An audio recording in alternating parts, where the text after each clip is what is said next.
Hi y'all, welcome to Jack Studs. This week we are going to be going over the 5 things that we wish we would have known before we started our DIY build. So if you are somebody that is currently thinking about starting a DIY build, make sure to stay tuned so you don't make these same mistakes. Alright, so these are not going to be in any order of importance, but they are all things that we decided that if we would have done a little differently in the beginning, it would have saved us a significant amount of time and money. So let's get into it.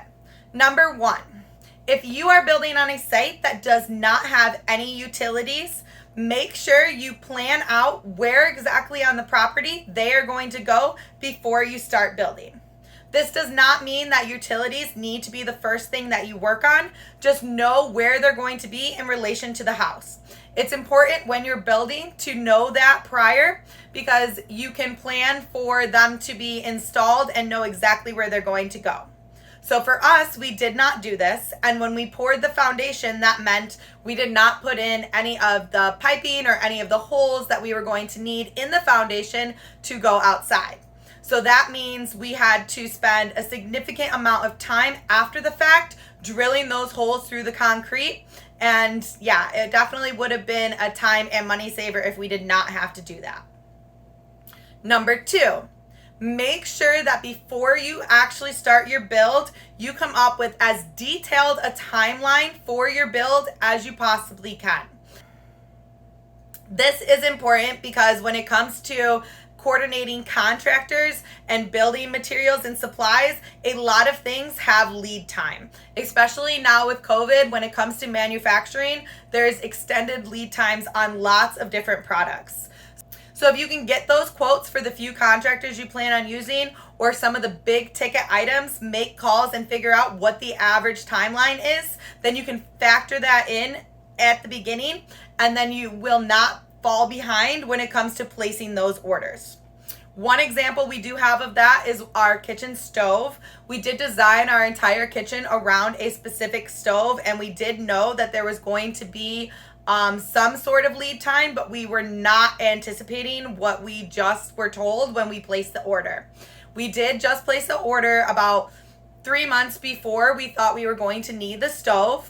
And it comes to find out it's going to take more like 6 months because of COVID delays. Same with contractors. Before you go to use somebody, it'd be great if you can talk to them a few months in advance and be like, hey, what is your average booking length? And kind of be able to factor that in so that you don't fall behind schedule. Number 3 is going to be making sure that you figure out what your windows and doors and who the manufacturer is going to be before you start framing. So we, at the beginning, were going to be going with Marvin windows, and we actually framed everything to Marvin specs. We had an idea of what kind of look we were going for, and Marvin did offer that, but we didn't look into detail on the actual windows.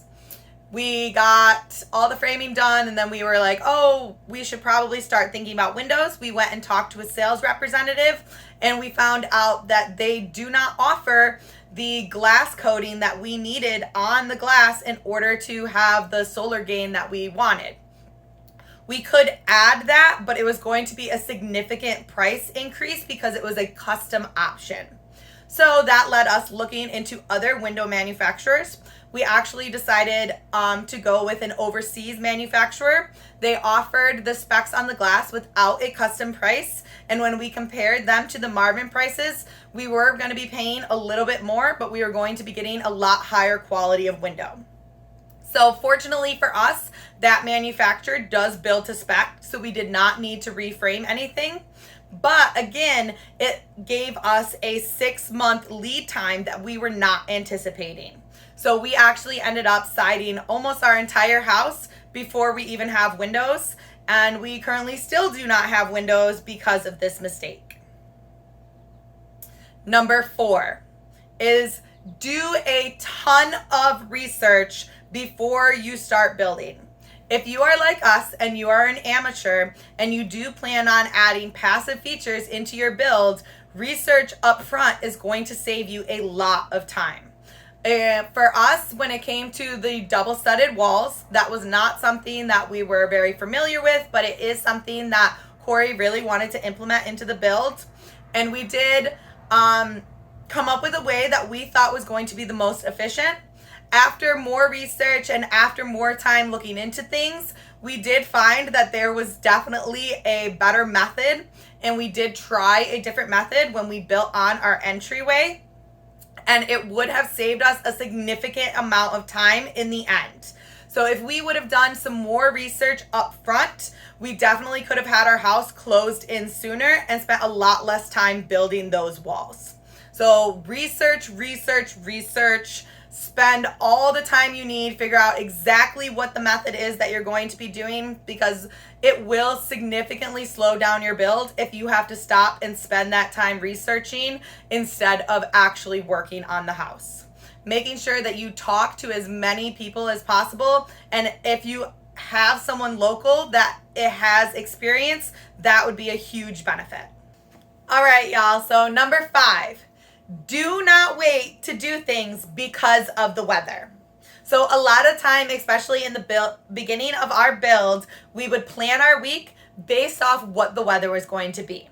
Then we get to that day and the weather is completely different.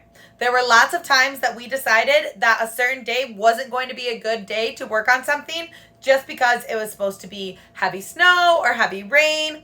And then we get to that day, we get part of the way through the day, and we really should have been working on that because the weather ended up being a lot better. So now that we are at where we're at in the build, we do not plan off of weather at all. We just plan our week, figure out what we want to get done for the week, and then for some reason, if we try to do something and the weather prevents us, we readjust from there. And lastly, as a DIY builder, one of the things that you need to come to terms with now is that you are most likely going to be over budget and behind schedule. Without experience, a lot of things do not come up until you're actually working on them.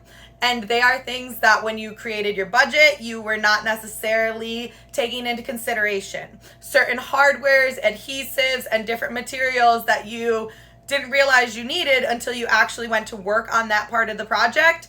They come up, and $50, $100 here, $75 here, that significantly adds up in the end. So make sure that when you are coming up with your budget, you are extremely generous, and just anticipate that you're probably going to go over what your ideal cost would be and plan for that. And that same thing goes in when it comes to being behind schedule. As an amateur, there are going to be lots of things that you get to where you have to stop and pause and go, hey, am I doing this right? Are there better ways of doing this? Maybe I should talk to somebody. Now, if you do a ton of research in the beginning and you do plan your build out a little more detailed than we are, hopefully you have less problems with that. But as an amateur and doing it yourself, being behind schedule is just something that I would anticipate.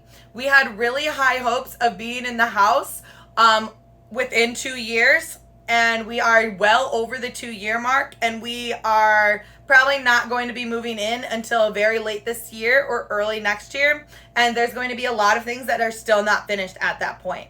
So just coming to terms with, this timeline is a rough timeline, but it's probably going to take us 6 to 12 months longer. Just plan on that in the beginning and you'll be way less disappointed. All right, so those are the 5 things that we really wish we would have done differently. If you are somebody that has done a DIY build and made similar mistakes or mistakes that we didn't mention, I would love to hear those in the comments. Till next week, I'll see you later.